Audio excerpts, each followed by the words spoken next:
On the 5th of March, 2017, Jinder Mahal had his first WWE pay-per-view singles match against Cesaro, where he lost in 8 minutes. On the 21st of May, 2017, Jinder had his second WWE pay-per-view singles match against Randy Orton, Backlash. In that match, Jinder Mahal won the WWE Championship.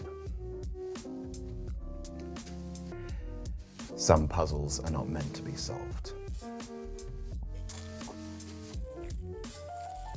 The summer of Jinder was nothing more than a black and white film reel of WWE waltzing on the grave of something precious. Now, to be clear, I am not a rube. I know exactly why WWE strapped their top belt, their longest running belt, the most prestigious championship in the history of wrestling, to the Jindenberg and watched it descend to earth shawled in hellfire. And it's basically what a lot of global businesses are currently trying and mostly failing to do: capture the burgeoning Indian middle class. It didn't work. Now, the man who would become the Maharaja debuted on WWE TV in 2011. In his first 2 years on the roster, he feuded with Great Khali, Sheamus, and Ted DiBiase, but none of these rivalries resulted in a pay-per-view match for the Maharaja, although he did get to lose to Santino Marella in a Survivor Series dark match, so that's a bleak form of career progression. Shortly thereafter, Jinder moved to NXT, where he enjoyed a winning streak before being used to make Seth Rollins in the finals of the Gold Rush tournament to become NXT champion. Then came the 3MB years. Now, if you weren't watching wrestling back then, how best to describe 3MB? Well, actually, it's quite simple. Heath Ledger, but 3 of them. They would turn up, do a bit of air drumming, and then politely accept their sustained beating. For the last 2 years of his career before being released in 2014, Jinder's win-loss record was 6.8% wins to a stonking 93.2% losses. Out of 176 matches, Jinder won 12. 12, which is fine, because being enhancement talent is not easy, okay? You have to be thrown around. You have to make the dude throwing you around looks good, and you never get the athletic credit for it. In fact, your athletic capabilities are seen to be diminished. You have no integrity, and we should absolutely pay respect to Jinder for his time in Jobber Purgatory, where he didn't even get to be the best one in 3MB. He was the Stephen Baldwin of 3MB. After the brand split, WWE reached out to a number of previously released stars, and Jinder Mahal made his triumphant return to the company in late 2016 and immediately started losing again, right up until the moment he became, somehow, #1 contender to the WWE Championship in April 2017. In some senses, this was on brand for what SmackDown was actually going for at the time. It branded itself as the land of opportunity, and true, the elevation of unexpected stars sometimes yields dividends. However, Jinder Mahal was a wrestler with baggage. He was a jobber and had been a jobber for most of the decade. This is what fans knew about Jinder Mahal. He didn't win. We remember shit. If WWE had used the context and continuity that they had built for the man's character, then there might have been an interesting and organic story being told. Instead, in his #1 contendership, WWE simply pretended Jinder Mahal had sort of been a main eventer for years, scrubbing away his 6.8% win record as irrelevant and giving him a whole new story: America is racist. Before this, his previous gimmicks had been Man of Peace, Rockstar Idiot, and Rusev's friend. Suddenly he was #1 contender to the WWE Championship, and instead of addressing the fact that he was jumping from pay-per-view pre-shows to the main event in a single bound, WWE chose to make it all about race. Now again, the motivation is clear. The dub assumed that the Indian audiences would be more receptive to the India Forever, America Never storyline than a how the f*** did I get here storyline, but it creates a huge amount of narrative dissonance. From that moment until Backlash, Mahal was an untested superstar in an over-tested storyline. He had a pair of heel flunkies in the form of the now rechristened Singh brothers. Remember them, the Bollywood boys from the Cruiserweight Invitational? They didn't win at all. He preached about the intolerance of the West, even stole Randy Orton's title belt. It was so many tried and tested heel trope gimmicks piled on top of Jinder Mahal, basically being just like, no, he's a heel, he does all the heel things, look at all the main event heel things he's doing, when they completely missed the whole, I'm a jobber and I'm challenging for the WWE WWE Championship storyline. It was right there. Now, the match at Backlash was a sluggish affair. Jinder hadn't cultivated a particularly interesting moveset because he'd never f***ing needed to. The snarky Chicago crowd added a bit of levity to things, likely amused by the lol whatness of everything. The finish came when the Singh brothers interfered, which led to them being comically uber-murdered by Randy Orton. Jinder used that distraction to hit Orton with the Khallas, and he pinned him to become new WWE champion.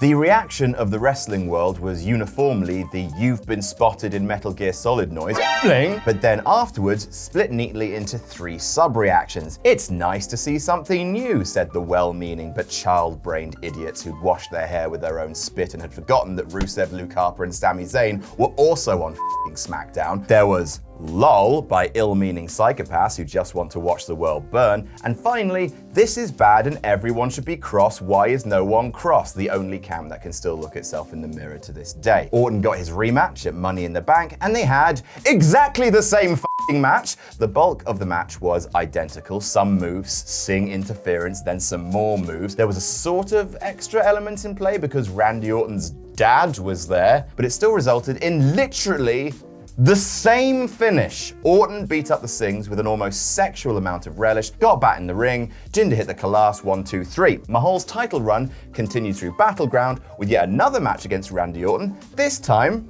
in a Punjabi prison match. There had been 2 Punjabi prison matches prior to Battleground, and both of them had been confusing, visually ugly, boring pieces of shit. Believe it or not, the match at Battleground was a confusing, visually ugly, boring piece of shit. The Great Khali showed up. Why not, big lad? Jinder's title run would continue across 2 more pay-per-views, SummerSlam and Hell in the Cell, with Jinder Mahal handing Nakamura his first main roster loss at SummerSlam. That match ended with, you guessed it, Nakamura beating up the Singh brothers and then being hit by the Khallas because Jinder Mahal can only wrestle 1 match and it's always f***ing bad. I should probably mention the other argument that people put forth for why Jinder Mahal was a good choice for WWE champion, that he was a heel that people actually hated and actually wanted to drop the title. A lot of people seem to conflate the anger that people had about what they saw to be illogical, damaging booking with heel heat directed at Jinder himself, but that's not how it works, because wrestling isn't real. In reality, we are aware that wrestlers are veiny conduits for bookers and agents in exactly the same way that actors carry out the whims of the writers and directors on a TV show. Just like when you're watching the telly, that awareness doesn't prevent you from getting engaged in the story when it's told in a compelling way. However, it does mean that when the story is told in a manner that you find illogical or confusing or a kick in the dick, that awareness forms an emotional disconnect that it directs our upset not at the story elements in play or at the characters, but at the creative team and the overall production. Y'all ever heard of Game of Thrones? Were you angry at Daenerys for burning down King's Landing? Or did you direct that anger somewhere else? Imagine this wrestling example. In 2018, everyone was very excited about AJ Styles versus Nakamura for the WWE Championship. God, we can't have any nice things. However, what if on the SmackDown before Mania, Dolph Ziggler cheated to pin AJ Styles, win the belt, and change the match at the last minute? Would you say, wow, that's some solid heel heat for Dolph, can't wait to see Nakamura kick his ass? Or would you say, f*** this f***ing company? And then would you be more or less invested in the subsequent Ziggler-Nakamura match? I really need to not be doing this. After losing the title to AJ on SmackDown, Jinder had 1 more rematch at Clash of the Champions, then boop, back down the card he went, and he's now, well, he was before he was injured, a mid-card heel, mostly around the US title, which is sort of a perfect place for him. And you know what? Despite everything, good for Jinder. He's the one who's benefited out of all of this. Good for him. Now let me have a go. So,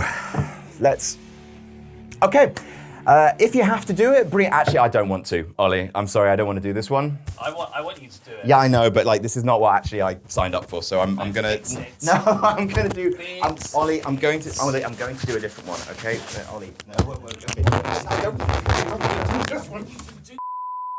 So if you do have to do it, bring in some new Indian talent. One of them is going to be a brick house. You can I'm gonna do it. You don't You're have doing it, yeah. Yeah, I just don't, you don't have to be there for the whole thing. I feel like I do. I'll do it, I promise. I'll do it.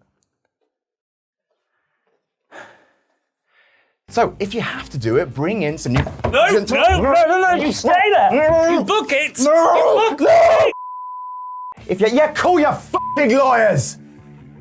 If you have to do it, bring in some new Indian talent. There are 1.3 billion people in India. There's not one decent wrestler built like a brick house. Like, bring in someone and Brock Lesnar them to the title if you had to. That only took 4 months and we all bought it. But if Jinder Mahal, the established Jinder Mahal that we all know and slightly pity, must become WWE champion, and he must, Ollie has made that very f***ing clear. Call your f***ing lawyer.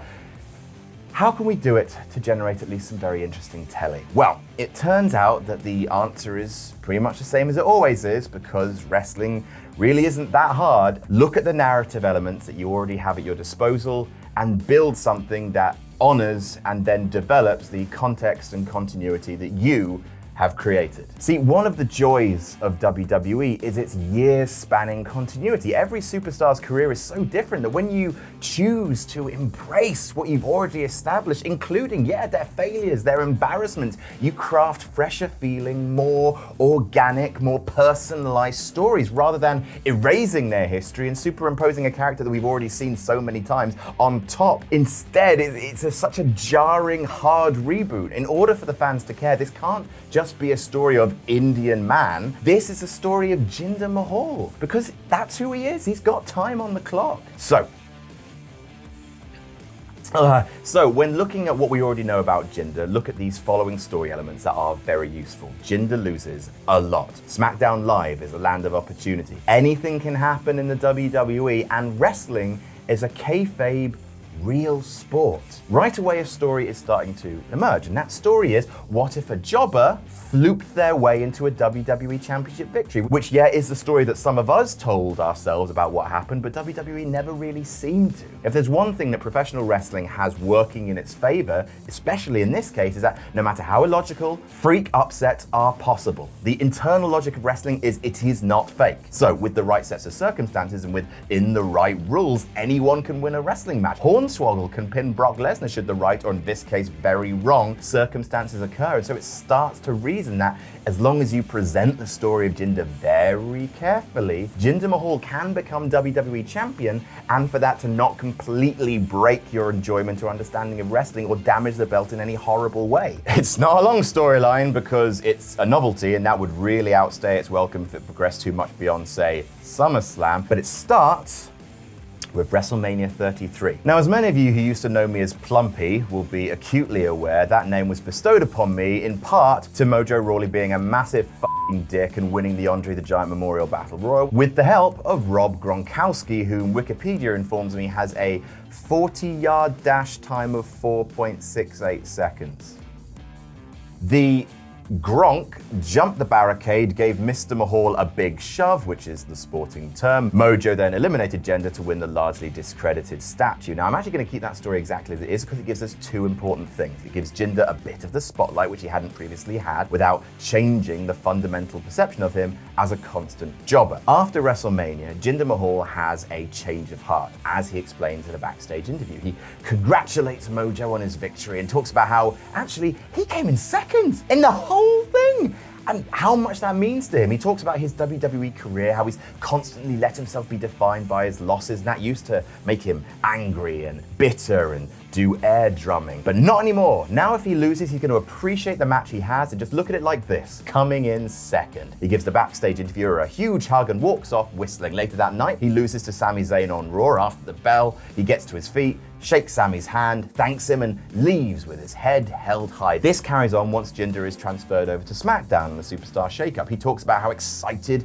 he is to be there because it's the land of opportunity. He hopes Shane McMahon will think of him, give him an opportunity, but hey, even if it doesn't pan out, don't look at it as losing. Look at it as coming second. For his first few matches on SmackDown, he keeps losing, but he keeps smiling. Jinder is chosen as one of the competitors in the six-pack challenge, designed to give a WWE Championship opportunity at Backlash to 6 superstars who've rarely, if ever, had a pay-per-view shot at a world title. The field is the same as in real life: Mahal, Ziggler, Zayn, Rowan, Harper, and Rawley, and as in real life, Jinder wins, but the manner of his victory is very different. Rather than utilizing a pair of diminutive Punjabi mercenaries, he gets the pin by pure luck. Harper, Rowan, and Rawley have taken themselves out at ringside, perhaps with a Tower of Doom spot to outside, and that leaves Mahal lying in the ring and the other 2 favorites, Ziggler and Zayn, fighting it out. Sammy hits Dolph with the exploder suplex into the turnbuckle before running and hitting him with a haluva kick. However, before he falls, Ziggler lashes out with a wild burst of dolphin energy and clocks Sammy on the jaw with a super kick. Both men are down. Jinder sees that, scampers over, covers Zayn. 1, 2, 3. No one can believe it, least of all Jinder, who is just beside himself with joy. The commentary team play up how incredible this is, that Mahal was by far the long shot in this match. He was just in it so that we could call it a six-pack, and I guess anything can happen in WWE. Branding. After the match, instead of cutting a heel promo, Jinder cuts a humble but excited speech about how he went from 3MB, years of losses, to this, and all it proves is you just need to work hard and eventually your opportunity will come. He used to talk a lot about coming in second these past few weeks, but now the word second means something different to him. At Backlash, I will have only the second pay-per-view singles match of my entire career, and it's going to be for the WWE Championship. I know Randy is a 13-time world champion, so it's going to be hard. But like I've proven here tonight, anything is possible. Go full, uncynical, earnest babyface with Jinder, because that's just a natural context for him competing for a world title. He's unlikely to win, he probably shouldn't, and he's been losing his entire career. These aren't things the crowd have been told, they're things we've seen. They're things that we feel. He's a pure underdog, and that's an inherently sympathetic babyface position. Taking Jinder and papering over his history with a cliche foreign heel template is not interesting. You are telling us how to feel, but Jinder Mahal, perpetual jobber, lucking his way into a championship match that no one thinks he can win. That is a little more intriguing. Also, if you want to capture the Indian market, how about portraying our ambassador as a good guy? The living embodiment of the try hard, put in the hours, and the reward will come mantra of the lower to middle classes, rather than an elitist, suit-wearing dickhead that you have to edit around to make him seem more sympathetic to the very demo you're trying to What further fuels this storyline is the fact that for half of the build leading up to Backlash, Randy's already in another feud. He's in the House of Horrors match. Oh, the tractor, lads. Have Orton focused 100% on his feud with Bray. Barely give Jinder a second thought, because you would, wouldn't you? Renee Young can ask Randy about Backlash backstage. He could respond like, yeah, lol, training hard for Jinder, :P. In the meantime, Jinder is backstage watching tapes of Randy Orton, making notes, drawing up graphs, typing things into a calculator. However, he's still losing matches to the likes of Dolph Ziggler and Luke Harper, both of whom are disgusted that Jinder is getting the shot, and they aren't. So, Orton loses to Bray at Payback via some other nefarious means that aren't to do with Jinder. I don't know, the whole match was an acrobatic dumpster fire, just make something up. A bunch of creepy dudes wearing Shy Guy masks come out and hit Randy with a giant bell. Who the cares? Point is, Randy lost and is quite pissed about it, so he's decided to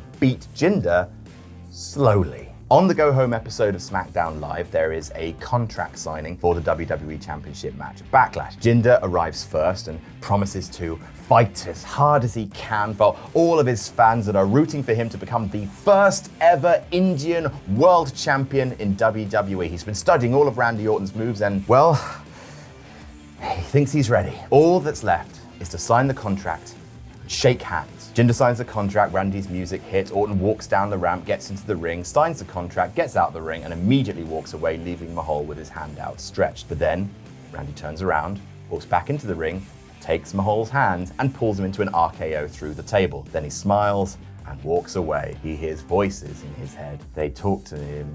They understand. They talk to him. Ah. So, at Backlash, the match is actually surprisingly even because Jinder's done his homework and Randy's being a complacent dick. He has a counter for all of Orton's signature offense. He keeps managing to slip out of the RKO. This will require Jinder to learn a lot of new counters, by the way, but I think that's fair considering you're asking him to be made WWE champion. The longer the match progresses, the more frustrated Orton gets, and hopefully the more over Jinder gets, as the Chicago fans, typically smarkier than the average bear, come to understand the tortoise and hare story being told. Finally, Orton hits the RKO and immediately pops up to berate the crowd. He mounts a turnbuckle, does his thing before going for an arrogant cover on Mahal, sitting on the canvas and leaning back across him. However, at 2, Jinder nips up, wraps Orton's arms and pulls him back into a crucifix pin. 1, 2, 3. The commentators nearly prolapse as Jinder pins Randy Orton to become the new WWE champion. The idea of it still makes me incredibly sad, but at least treating it as a totally mental thing to do, it means that WWE's programming and internal logic isn't completely broken. You don't go around thinking that everyone in the world's gone mad except for you. Jinder grabs the title and hightails it up the ramp as Orton just sits in the ring, eyes nearly popping out of his skull with shock. A jobber has become WWE champion. What happens next? What happens next is Randy Orton murders him on SmackDown for a whole month, of course. Throw Jinder a Punjabi celebration party because that's fun and colourful and not something you normally see on SmackDown. But while Jinder is giving a heartfelt speech about, hey guys, I can't believe it either, Orton runs down and beats the ever-loving dog shit out of him. He hits him with a number of RKOs and grabs this title and shouts, "This is mine! I am a champion! You are nothing! I am a snake!" The rematch is made for Money in the Bank, and this time, to match the increased heat of the feud and to make sure there are no fluke pins, it's a last man standing match. A few weeks before Money in the Bank, Jinder and Orton face off in a normal singles match on SmackDown. This is of course non-title. As soon as the bell rings, Orton headbutts Mahal, smacks the shit out of him in the corner, drops him with an RKO, and cinches in the pin to pick up the victory in less than a minute. The next week, general manager and sweaty thumb Shane McMahon takes Jinder to one side backstage. He tells him, look, SmackDown, yes, it's the land of opportunity, and you are living proof of that. When you are wearing this title, you're representing this company across the globe. You are SmackDown's champion, and you've earned it, kinda, so go out there and represent us, okay? I've given you a match against Dolph, please win it. Jinder Mahal loses his match against Dolph, and Shane McMahon is watching backstage like, at Money in the Bank, Randy Orton versus Jinder Mahal is a very different style of match. Humiliated, Orton is hell-bent on the death of Jinder Mahal, smashing him off the ring post, repeatedly stamping on his head in the corner. To his credit, Mahal also viciously fights back, using everything he's learned about Randy Orton's offense and trying to use weapons where he can to just get some distance between him and the mad snake that's trying to eat him. At one point, Randy Orton hits Mahal with the RKO, grabs a steel chair, sits on it, grabs the title belt, and just waits. As the ref gets to 7, Jinder stirs, slowly rolls out of the ring towards the ring apron, and then he rolls on 9 so that his feet touch the ground outside, which breaks the count before immediately collapsing again. This makes Randy Orton very cross indeed, and he drags Jinder up the ramp towards the back. Set up on the stage are a bunch of ladders, because it's Money in the Bank. Orton beans him off a couple of them, then goes to hit another RKO on the stage, but Jinder pushes him away. Randy falls off the stage through a stack of tables. Mahal grabs a ladder, places it over Randy Orton's chest, so his chest is pinned beneath the bottom rung, and he begins to climb on top of it. Randall stirs at 6, but he can't move out from under the ladder. He starts to lift it at 8, trying with all his might, and though he's able to lift the ladder slightly, it's not enough for him to get to his feet for the count of 10. Jinder Mahal retains the WWE Championship, again picking up the win through smarts and, most of all, luck, rather than being a top guy. Also, at Money in the Bank, Kevin Owens beats AJ Styles to become new United States Champion, a belt he will not drop back to Styles on SmackDown, but rather carry it through until Battleground. This is important.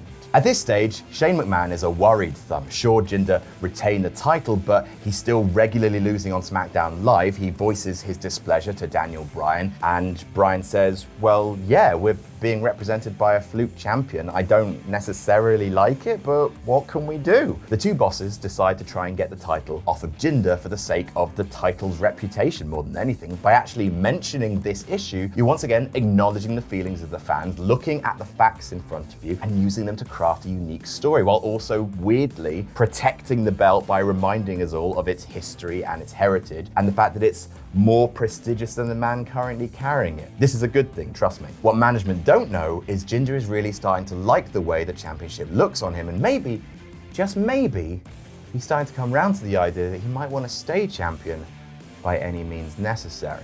So Shane announces at Battleground that Jinder will defend the WWE Championship in a fatal four-way match against Randy Orton, John Cena, and Rusev. However, every week before the pay-per-view, Jinder will also defend the title against one of those three competitors, and if any of them win it, they will take the belt into Battleground instead. First week, Jinder Mahal versus Rusev. The Bulgarian monster completely rope-a-dopes the champion, repeatedly nailing him with thrust kicks and generally overpowering him. Towards the end of the match, Jinder is standing on the ring apron but gets kicked to the outside. The ref counts as he gets to his feet, and Jinder climbs up to the ring apron for the count of 7 but just stands there looking at Rusev.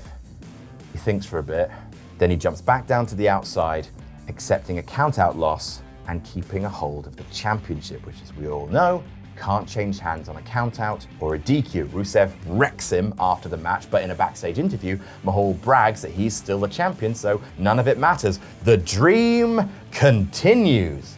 He's starting to turn heel. Next week, Jinder Mahal versus Randy Orton. A short match takes place between the two men because we've seen them wrestle one-on-one enough by this point. Orton goes for the RKO, but Mahal drops to his knees and uppercuts Orton right in the bollocks. He scarpers out of the ring whilst Randy holds his snake eggs, then grabs his belt from ringside, runs away as his DQ loss, but title retention is announced. He gets in a car and drives out of the arena. Finally, it's the week before Battleground. It's Jinder Mahal versus John Cena. Before the match, Shane McMahon informs Jinder that the WWE Championship is the highest prize in the entire sports entertainment industry, and he will not, repeat, not, sweaty thumb, see it be disrespected. He informs Mahal that if he gets himself counted out or suffers a DQ loss, he will lose the championship right there tonight. Jinder comes up with a plan. Backstage before the match, he sees Randy Orton prowling the corridors looking for him. Jinder sneaks up behind him again and low blows him again and runs away. During the match itself, John Cena is completely outclassing Mahal, powering him around the ring, cutting off his offense at every turn. However, before Cena can put Jinder away, Randy Orton's intermittent explosive disorder flares up. He hears voices in his head and he runs down to the ring and kicks Jinder Mahal right in the penis, causing a disqualification, a DQ win for Jinder, meaning that yes, he's retained the championship again. 3 weeks in a row, Mahal has managed to cling onto the title in a different way. Cena gets up in Orton's face, Randy RKO's Cena before Rusev runs down to cause a four-way brawl between the men, providing a final advert for the pay-per-view. Mahal escapes the brawl, runs off, clutching his title. Will it be the last time he ever holds it? No, it will not, because might as well, in for a paisa, in for a rupee, right? So, much in the same way that he won the six-pack challenge, at Battleground, Jinder Mahal once again escapes with his championship intact, capitalizing off Cena hitting an avalanche attitude adjustment on Rusev. He throws Cena out of the ring, he pins Rusev, and escapes with the belt. 1, 2, 3. Also at Battleground, Kevin Owens defeats AJ Styles to retain his US Championship in a 2 out of 3 falls match that hopefully will be better than whatever happened with that weird botched finish. By this point, Mahal is fully heel and slightly unraveling, starting to believe that he is an unbeatable champion, but also clinging onto the belt like it's a sick puppy. This sick puppy, little fella. I'd kick Randy Orton in the dick to save your life. Shane McMahon organizes a battle royal on SmackDown to determine the #1 contender for Mahal's championship, which is won by AJ Styles. What occurs next is a slightly comic feud wherein Jinder Mahal claims to be a better wrestler than AJ Styles. So much so that he's goaded into signing a stipulation for the match that there is no outside interference, no championship advantage, i.e. the title can change hands on a countout or a DQ, no excuses, just wrestling. If Mahal wants to prove to the world that he is the champion he thinks he is, then this is the way to do it. So naturally at SummerSlam, Jinder Mahal's championship reign comes to an end. However, Jinder puts in a better showing than anyone thinks capable of him, as he should hopefully have learnt some moves by this point. And he actually finds himself elevated in the eyes of the fans. He kicks out of a Styles clash, he even kicks out of a phenomenal forearm before eventually succumbing to the calf crusher. Impressed, AJ Styles raises Jinder's hand after the match as a sign of respect, which is more than enough for Mahal to find a place in the mid-card and even start the long-term rehabilitation program of winning some matches on his own power. So that's it. I mean, this way you've still tried to sell SummerSlam to the Indian market by giving Jinder a few months with a top belt, but by acknowledging the unique craziness of the situation, you haven't damaged the belt too much, nor those he'd retain the belt against, because he didn't have to wrestle this one terrible main event match over and over again. Instead, the matches are all driven by story set pieces, which, Jinder is good enough to work his way through. He doesn't give bad face, nor is he a hopeless promo. This is all probably within his wheelhouse, all whilst providing a storyline which might stretch credibility to its breaking point, but it still stays on the compelling side of reality. He only ever beats Randy Orton properly once because Randy's being a complacent dick, which also doesn't shatter kayfabe. Then Jinder doesn't have to roll over any guys, including Shinsuke Nakamura. And even so, God, it just makes me sad that it all happened. Bag of dicks. So that is how Adam would book Jinder Mahal's WWE title reign. How would you do it? Fuck. So watch partsFUNknown. Let's get us to 100k subscribers. Fuck. Oh, there's No Rolls Barred. You can watch that. I've made myself sad for the week now.